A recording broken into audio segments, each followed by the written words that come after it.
section, which is basically where we, and actually there isn't too much more, I'll admit to it. Nobody, there was much anything else changed from our, One thing that, oh wait, there's a little bit over here on page 3. Yeah. Go ahead, Bill. you know, one thing, before we leave item Last year values. 4, which is what the funding, you know, as far as the townships are concerned, so far, and Adam, we talked about this afternoon, I misplaced my little note. But is it Coon Valley and Wall Lake have paid? And I don't know that I have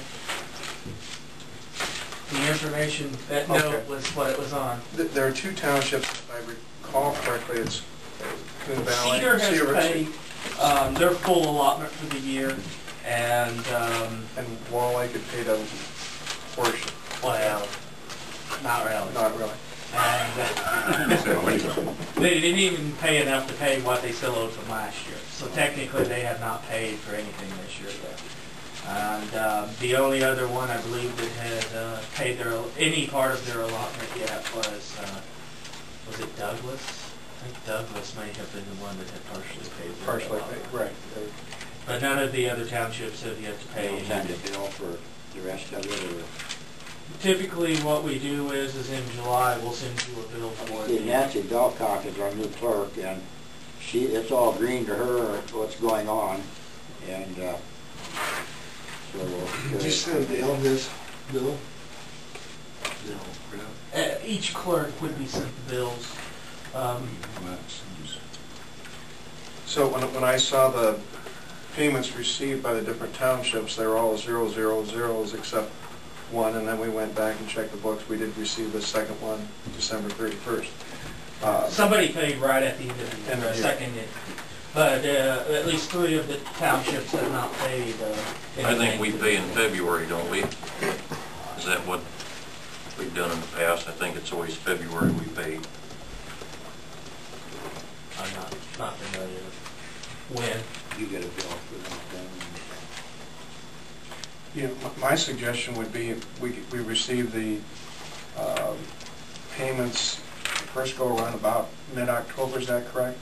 From the We thought possibly it might estimate. make sense to have partial payments and maybe have one paid after the first property tax assessment is collected, and then have the second half paid after the second half property taxes are collected. The reason why we bring it up is because what we end up doing is, like for instance right now, we end up putting our general fund money towards funding this until the townships decide to pay. So that's interest we're not drawing on our money because it's tied up in paying bills for the fire department. And we would prefer to have some type of equitable means in there to possibly cover having those payments cut up. I wouldn't expect it all up front. But recognizing when you get your property tax money, have part of that, something in the agreement that part of that would be paid. You usually get your first half in mid-October. We thought about making the first half due by the end of December. And then in the case of the second half, you usually get the second half money sometime in mid-April and have that money due in mid-May.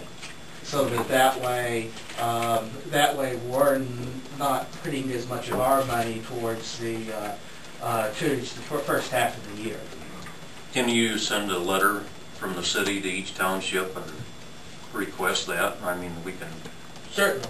Well, our hope was that might be something we might write in, is when that the first half of the allotment would be paid sometime before the end of the first year, and then the second half be paid sometime in mid-May. So that way, one, you've had a chance to get it gives you ample amount of time to get your property taxes, get the check, deposit it, and appropriate a check out to us before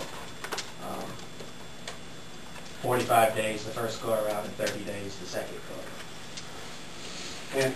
Would anybody be opposed to putting that in the agreement?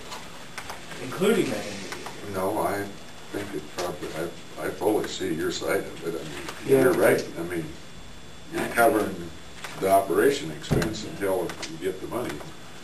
So no, I would, in fact, I don't know what my clerk has done. I know with Lipton, we've typically, that's the way we've been doing it for years, is a split. He pays twice. We don't really have anything written in the agreement, and, you Yeah. know, really honestly, we have no standing to say, well, you know, you can pay the last day of the agreement, and we have no standing to argue. No, What we would just like to have I is think we it probably should. included in the Yeah, agreement, maybe so so. that we have some formalized process in place, so that we can say as of January 1st, Yeah, you're you know, over well, you're overdue. you guys haven't paid. Yeah, right. And it would be reasonable, I think, then to, you know, let's say assess an interest charge for, you know, past due expenses. I mean, if somebody says, well, we just decide not to pay, we have no, you know, recourses to, you know. Well, but the other thing is that you know, you can bill for that, but you also have your capital improvement and stuff like that that really isn't an expense to the city.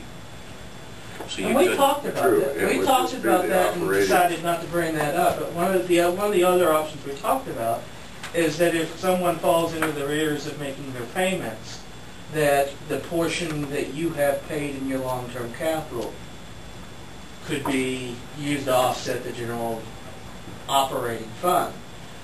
Basically borrowing money from your long-term capital. Say, for instance, you guys don't pay. January 2nd comes and you guys have not paid your bill. We would then go back and say, well, okay, of the $60,000 sitting in long-term capital, $15,000 of it is from your township.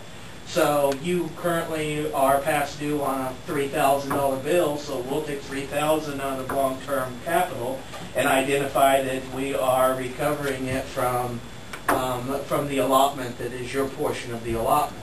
Now, you would still owe the money to be able to return it to the long-term capital, but it would allow us not to be, and if, like I said, we actually weren't even going to bring this option up. We had kind of backed up because, one, it creates a little bit of an accounting mess for us because we have to keep strict records on exactly how much of the long-term capital fund is from each township. And then we have, every time there's something spent out of the long-term capital fund, we have to Just wait. everybody's portion. And of course, if the weighting has changed over the years, that makes it another little complicated matter to deal with. So, to be all honest, it would be more in our interest to have possibly like a 1% surcharge or something like that per month for non-payment, rather than having that type of system where we're tracking, because to be quite honest, it would be pretty extensive additional work for us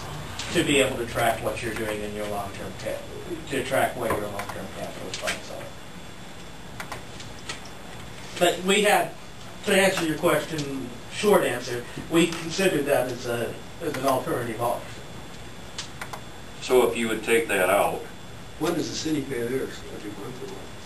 Our assessment, well, to be all honest, we're paying almost most of it in the first 3 months right now because we're covering their funds up front and then waiting to get funds paid to us later on in the year. You're basically borrowing money from our general fund to pay for the fire board cost, because there's not money there to cover the funds.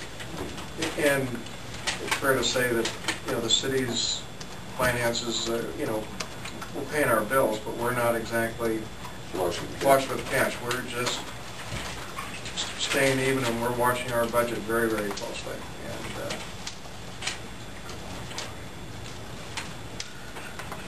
But for now, I need to let the air out of these tires. Yeah, I hear. but